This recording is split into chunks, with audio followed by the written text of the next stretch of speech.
Welcome to the Clark Howard Show, where our mission is to serve you and empower you so you make better financial decisions in your life.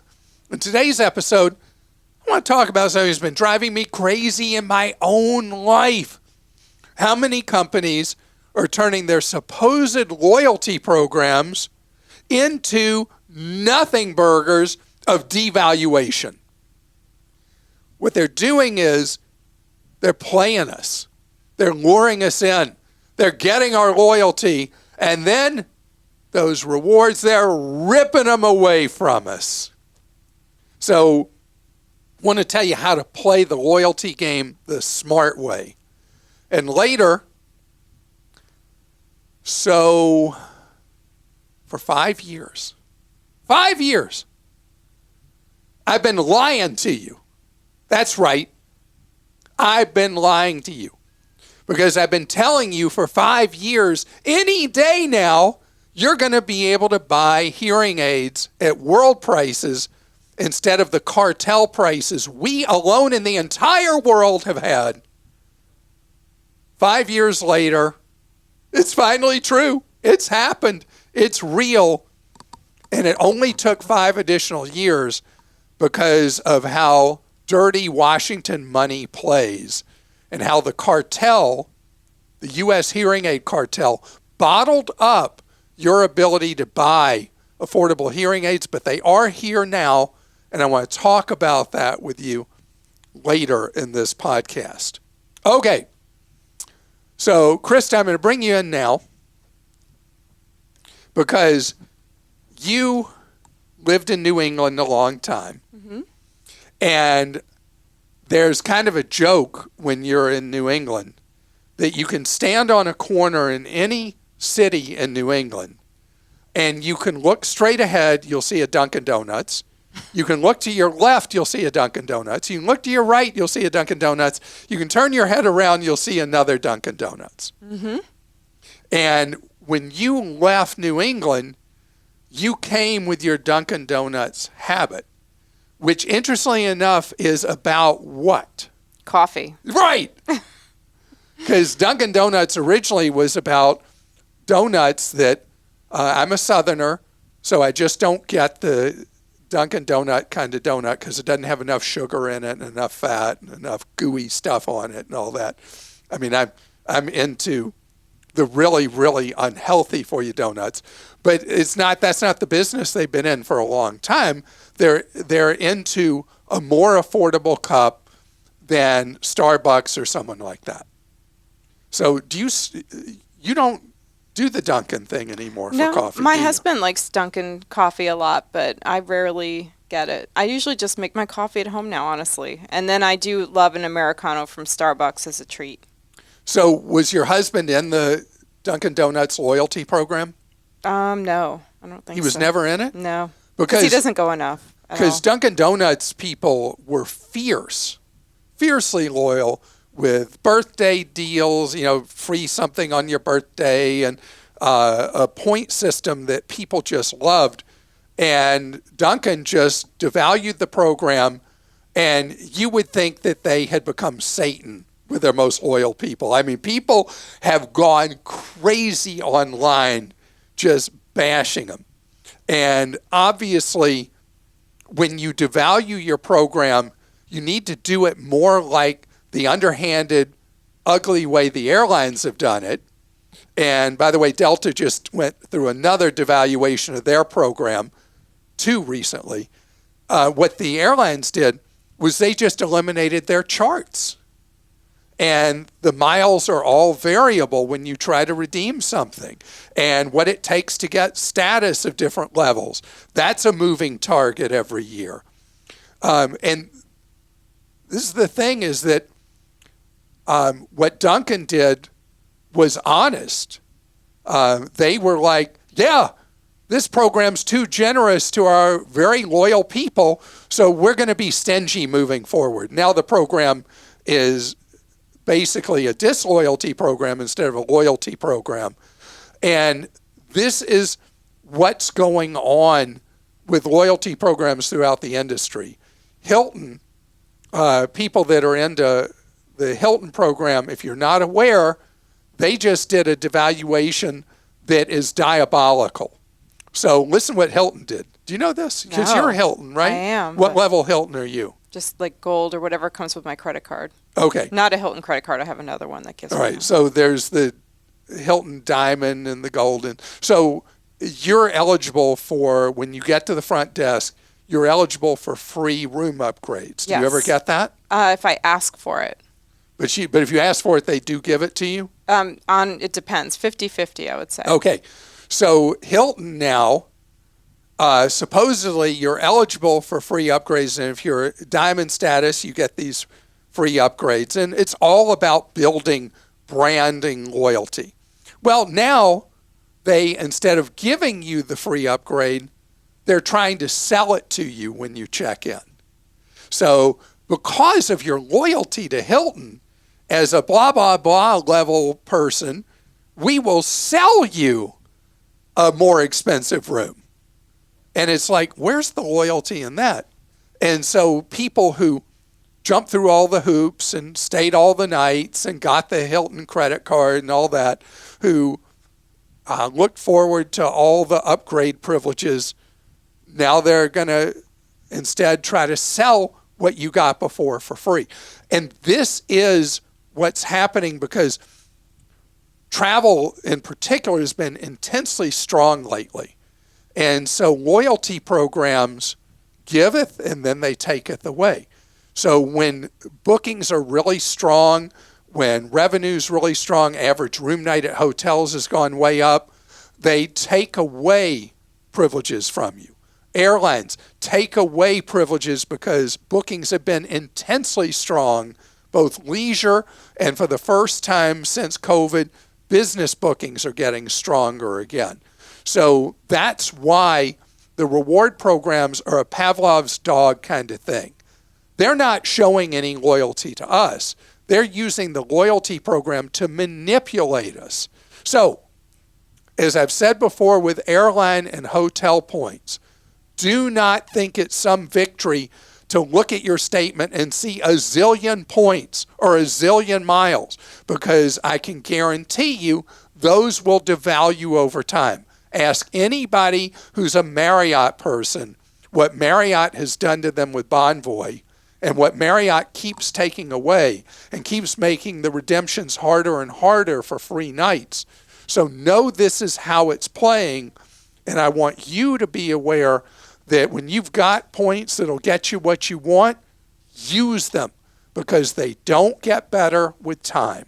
And as for Duncan, at least Duncan was above board with it, but they overplayed their hand. It's when corporations have groupthink and group speak, and they don't really think about how it's going to play when it's just imposed on their most loyal people. Well, Kevin in Tennessee has a related question. My son and daughter-in-law are moving to Anchorage, Alaska next year.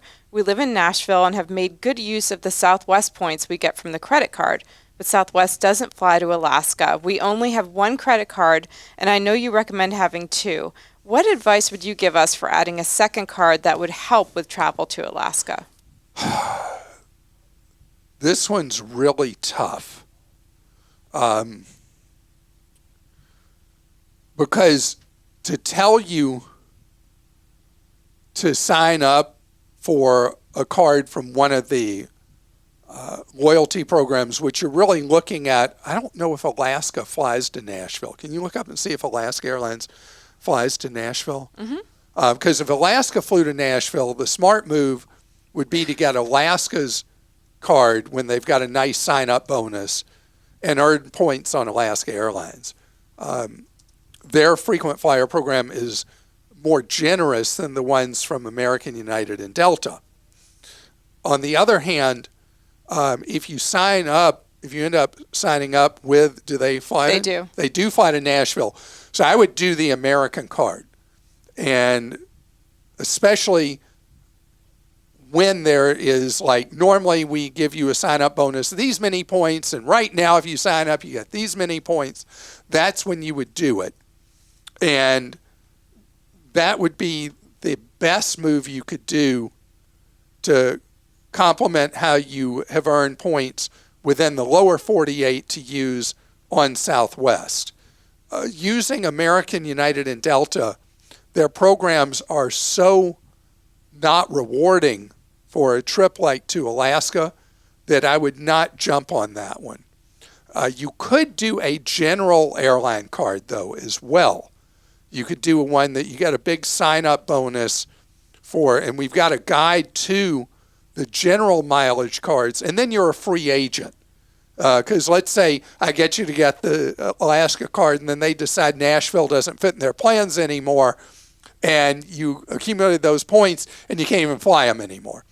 So a general airline card would be the second best and maybe even safer alternative to getting the Alaska Airlines card. And then whoever you can get the best deal on is who you redeem, and you would have the choice of multiple airlines to get from Nashville to Alaska. I love the Chase Sapphire card. You can get the regular Sapphire or the reserve one. That's more expensive depending on if you would use.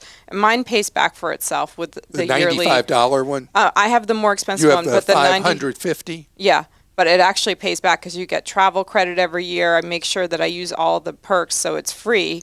But you can redeem for travel on any airline, like through And their you get portal. 20% 25%, yeah. 25% of the points? 25% of the points back. Okay, So that is, because that's like a discount. You find a lower fare, you use the points, you get back a 25% discount on that fare, but you've got the huge annual fee at $550. But the $95 one has a sign-up bonus right now that our website's highlighting. It's 60,000 bonus points. So that's, that's something to just look at.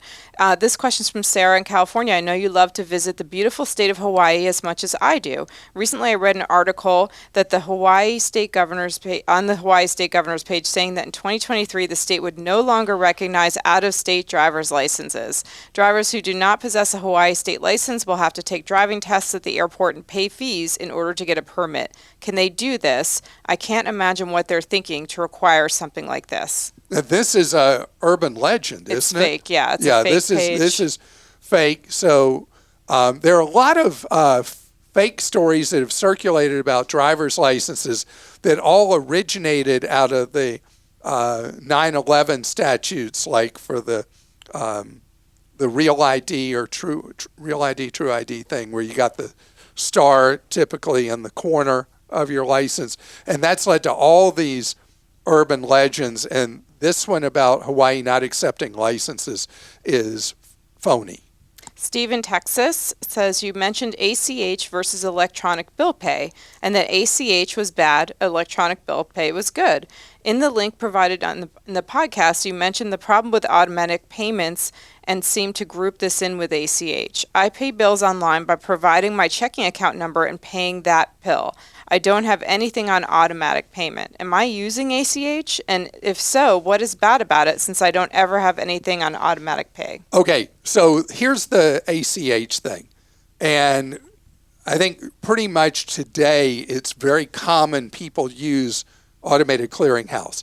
The problem is the Congress has never established consumer protections with ACH. ACH is a private organization, and the rules they have written are to benefit the banks and others that take your payments through the ACH clearinghouse. So the problem comes up, and we've seen it over and over again, with automated continuing payments with ACH for things like fitness centers or anything else where it is something you may sign up for a period of time, but when you're done, they keep debiting your money. We've had this with cable companies. We've had this with gyms more than anything else. So the greatest risk with the ACH system, because of the lack of built-in federal legal protections, is that you're dealing with administrative rules written to your harm, not to your benefit, by the industry. And with automated payments, the risk exists. Another example we've had, not in recent years, thank goodness, knock on Formica or whatever this is that We used to get problems where someone has paid off a mortgage or sold their house, and the mortgage company keeps ACHing the mortgage payment. I cannot remember the last time we had that problem. So the industry seems to have cleaned that up. But the risk is that somebody takes your money at an organization, and maybe one that has had historical ethical problems like cable or a gym, and then getting your money back from them after they've gone in and stolen it from your account is very difficult to do administratively. Electronically setting up where you make sure you never miss a credit card payment and doing that through ACH is a practice that is something that I advise for people who tend to be a little flaky or travel a lot or whatever and might forget to make a minimum payment on a credit card because of how that can devastate your credit score for 7 years. Understanding that when you set up that automatic, you are giving up rights under this administrative ACH procedure. So I know that's a lot of gobbledygook, but that's why I like electronic bill pay, where you are controlling the transactions at your own bank or credit union, and you're sending in, or if you do it through a brokerage, you're choosing who you send, you're choosing what you send, and you're choosing if it's automatic or manual. Where ACH, once you've set that up, you have now given them permission to come in and grab money whenever, however they want, and then fight to get your own money back. So coming up ahead, I notice how many people, when I'm on an airplane, are listening to music so loud with the ear things of all different types that I'm just wondering what age they're not going to hear anymore. Do you ever hear that, where over the drone of the airplane you can still hear somebody's music? Yeah, I can hear it from my son, like across the room. Oh, your son does that too. So we're going to have an increase in the number of people with hearing loss in America. The good news is you can now deal with hearing loss at a discount. So as I mentioned earlier, for 5 years I've been talking about affordable hearing aids being just around the corner, and now it's happened. They're here. It took much longer than it should have, and it's only going to get better from here because our hearing aid costs in the United States instantly have dropped from when it became legal for retailers to sell hearing aids, that now buying even very high quality hearing aids is now under $1,000 for a set of two. And we're going to have a divided market. We're going to have hearing aids from very well-known brand name companies. Bose was ready for this. They've launched a big line of hearing aids. Theirs are at the expensive end of this, somewhere like $899, $999, that kind of thing for a set of hearing aids. There are some off-brands already in the market that start at $149 for a pair of hearing aids and everything in between. But the thing is, nobody's above $1,000. And that's where this is going. Best Buy is opening hundreds of hearing aid centers inside their stores around the country. These are FDA-approved traditional real hearing aids. And historically in the United States, as I've shared with you for years, our prices have been by far the world's most expensive. The devices that are being sold will be like any other hearing aid you've seen of all the different shapes and sizes and all that, go around the ear, in the ear, blah, blah, blah. And the prices are a fraction of what they were even just a couple of weeks ago. And these are for people of modest to moderate hearing loss, not for people who have a severe medical condition, a progressive medical condition leading to continuing hearing loss, and not for, and all these are designed to be controlled by your smartphone and automatically make sure that the hearing aid will not in any way damage your hearing. It will only improve your ability to hear.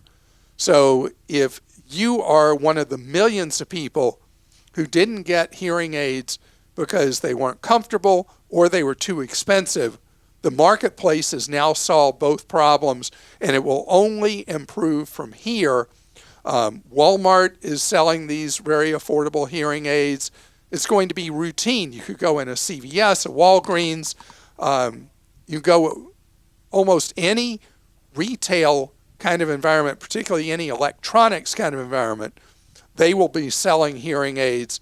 And at some point, Apple will introduce hearing aids, and that will help popularize them, particularly with people who have suffered hearing loss at a younger age, will be comfortable wearing what Apple will put in the marketplace.